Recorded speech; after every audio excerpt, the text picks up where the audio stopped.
Bonjour et bienvenue dans cette vidéo dans laquelle nous allons voir ensemble le tableau complet des stratégies décrites par Charles dans son livre. Donc vous pouvez voir à votre écran 5 colonnes. Ces 5 colonnes vont vous afficher les 5 configurations identifiées par le dashboard. Donc vous avez des flèches qui sont orientées à la hausse ou à la baisse. Donc ces flèches orientées à la hausse ou à la baisse vous indiquent le sens de la configuration identifiée. Et vous avez aussi des couleurs. Vous avez une couleur verte pour une configuration avec un fort potentiel, une couleur orange pour une configuration avec un potentiel moyen et une flèche rouge pour une configuration avec un faible potentiel.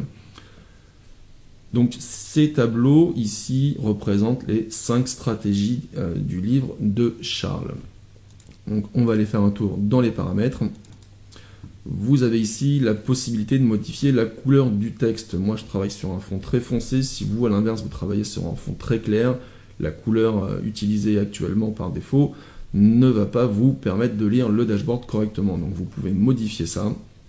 Vous faites un double clic et vous allez choisir une couleur. Donc on ne va pas mettre le orange parce que ça va se confondre avec les signaux. On va se mettre un bleu clair.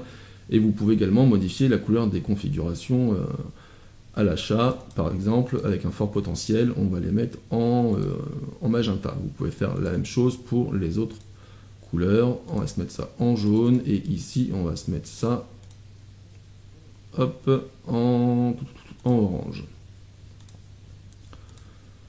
Donc vous pouvez adapter ce tableau complètement à votre plateforme de trading. Et maintenant, on va aller faire un petit tour. Non, avant d'aller faire un petit tour dans les différents paramètres, vous voyez que vous avez des flèches haussières et des flèches baissières. Donc ces flèches vous indiquent le sens des configurations qui ont été identifiées.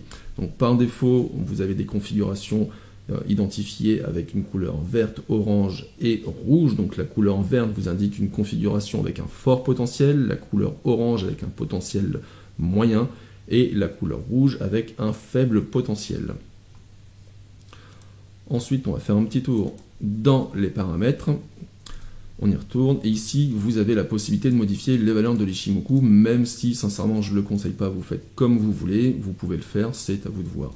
Ici, vous allez pouvoir dire au scanner que vous voulez être informé sur la bougie soit en cours de formation, soit la dernière bougie clôturée. Donc pour changer cette bougie, c'est très simple, vous faites un double clic. Et pour la bougie en cours de formation, vous choisissez Live Candle. Et pour la bougie clôturée, vous choisissez Last Candle. Tout simplement. Ici, vous avez donc les 5 stratégies, la première ici, la deuxième, la troisième, la quatrième et la cinquième qui se trouve juste en dessous. Et vous allez avoir les mêmes variables pour ces 5 stratégies, à l'exception de celle-ci où on va y revenir après. Donc vous pouvez dire au scanner que vous voulez être informé que sur les configurations avec le meilleur potentiel, autrement dit les flèches vertes par défaut. Vous n'aurez pas les signaux avec les potentiels moyens ou un potentiel très faible. Ici, vous avez la possibilité de demander la confirmation du signal. Charles explique dans son livre qu'il est possible d'avoir une confirmation de cette configuration, donc vous pouvez l'activer ou la désactiver comme vous le désirez. Ensuite, on va aller un petit peu plus bas. Voilà, donc vous pouvez également désactiver, je ne vous ai pas parlé de ça encore, les alertes pour tout un tableau. Donc, tout le tableau qui est par exemple ici, vous allez le mettre sur faux au niveau de scène alerte et vous n'aurez plus du tout les configurations de ce tableau. Ensuite, donc tac tac tac, ici vous avez la possibilité de recevoir les informations des configurations dans la fenêtre pop-up qui se trouve ici. Là ici, si vous activez cette fonction mail, vous pouvez recevoir donc les configurations par mail et si vous activez la fonction smartphone, vous pouvez recevoir les configurations sur votre application MT4 sur votre smartphone à la seule et unique condition que vous ayez configuré donc votre application et votre plateforme pour recevoir les notifications sur votre téléphone portable ou par mail. Ensuite ici vous avez la possibilité d'utiliser donc un serveur privé.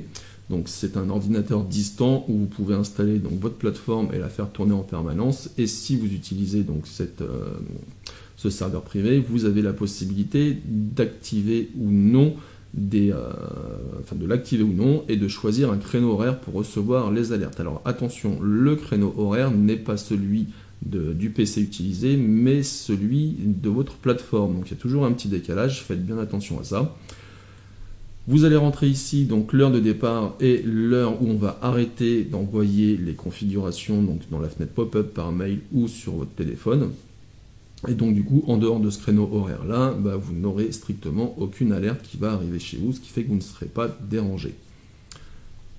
En dessous, vous avez la possibilité de dire au scanner de ne pas vous alerter sur telle ou telle unité de temps. Donc si vous désactivez le 1 minute, c'est très simple, hein, vous faites un double clic et vous allez choisir non. Le 1 minute va rester affiché quand même sur l'écran du dashboard complet. Sur les versions mini, donc les versions mini, c'est des versions où il n'y a qu'une stratégie.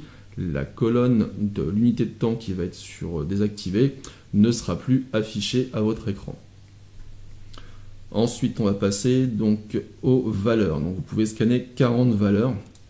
Et alors là, il faut faire bien attention. Vous avez certains courtiers qui rajoutent des petits symboles à la fin du nom des valeurs. Donc, si vous avez par exemple un courtier qui vous rajoute un I, qui vous rajoute ici un I ou un M, il va falloir le rentrer, faire bien attention à comment écrire votre valeur dans la colonne symbole et l'écrire de la même manière dans le dashboard, sinon ça ne marchera pas, ça va planter. Et vous avez aussi des majuscules et des minuscules sur certaines valeurs, il faut bien les rentrer de la même manière sur le dashboard, sinon ça ne marchera pas et du coup vous n'aurez aucune configuration identifiée. Une fois que vous avez tout modifié et que vous voulez revenir avec les paramètres par défaut, donc ici on va être en gris, en vert, en orange et en rouge, vous allez cliquer ici sur remise à 0 et vous allez voir donc que ces valeurs-là vont disparaître et revenir avec les valeurs par défaut. Donc vous cliquez ici sur remise à 0 et voilà, tout est remis par défaut. Bien écoutez, je pense qu'on a fait le tour pour cet outil. Si vous avez des questions, n'hésitez pas, je suis là pour vous répondre.